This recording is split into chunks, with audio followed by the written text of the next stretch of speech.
Tout d'abord, il vous faut installer le logiciel Real Vision si vous ne l'avez pas déjà fait. Lors de l'installation, le logiciel vous demandera une clé d'activation ou un code qui se situe sur la clé USB livrée avec la machine. Si le logiciel ne vous a pas demandé ce code lors de l'installation, vous pouvez rentrer ce code en allant dans le menu Aide, Ajout d'une imprimante.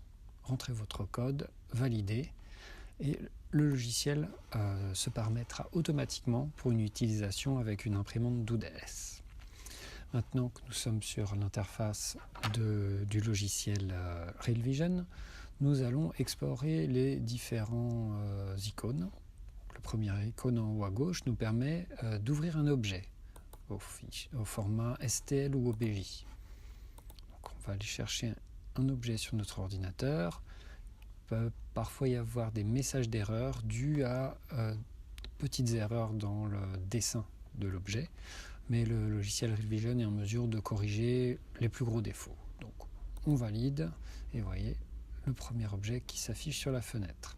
Donc, on va en profiter pour utiliser le clic droit de la souris pour faire tourner le plateau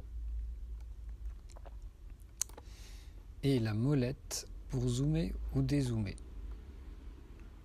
Ensuite, on va continuer à explorer les icônes.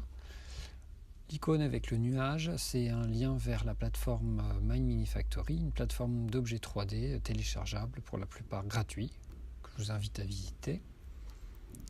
Puis l'objet paramètres, c'est un onglet dans lequel on va retrouver beaucoup de réglages, parfois assez pointus de la machine.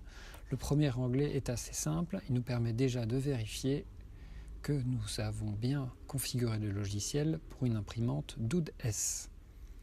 Par la suite, si vous voulez explorer tous les paramètres par vous-même, vous pouvez le faire, vous serez accompagné par la droite de la fenêtre, qui est en fait un menu contextuel qui explique au fur et à mesure les différents points que vous survolez. À titre d'exemple, l'épaisseur des couches, la partie droite de l'écran m'informe qu'il s'agit de la résolution de l'objet, qui détermine l'épaisseur des couches.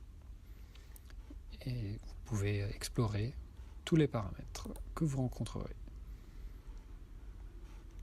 Mais pour l'instant, on va rester sur quelque chose de simple en utilisant la configuration recommandée. Donc ici, je clique sur recommander, je valide. La fenêtre se ferme.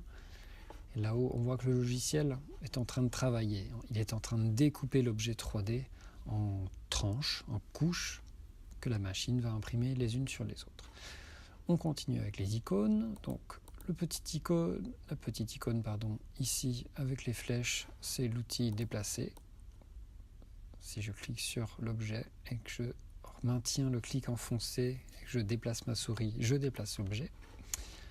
Ici, un outil d'échelle qui va vous permettre de modifier la taille de l'objet, donc soit en jouant sur l'échelle globale, soit en jouant sur des valeurs en millimètres. Par exemple, là, mon objet fait 57 cm, peut-être que je souhaite qu'il ne dépasse pas les 55 cm, donc je vais changer la valeur, j'inscris 55, entrée, et l'objet a diminué de taille.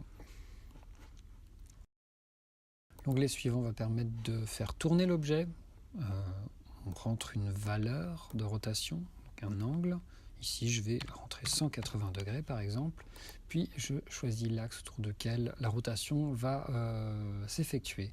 Par exemple X, voilà, je me retrouve avec un objet, la tête en bas, je le remets à l'endroit, ou Z, voilà, l'objet tourne le dos désormais.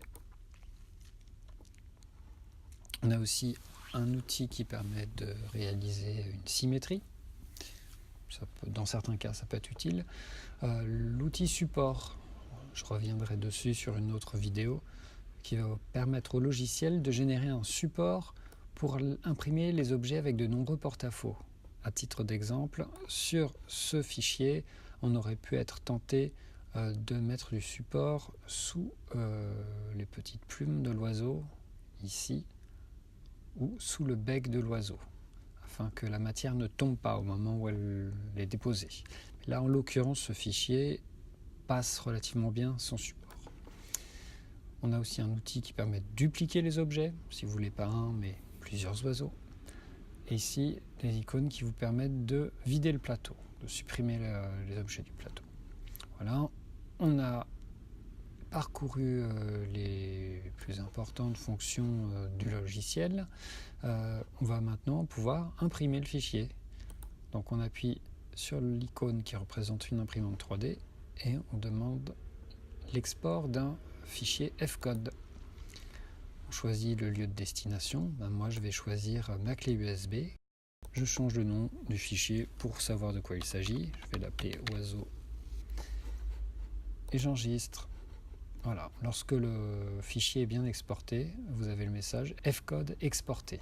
Vous pouvez fermer la fenêtre, récupérer votre clé USB, la mettre sur votre machine et lancer une impression.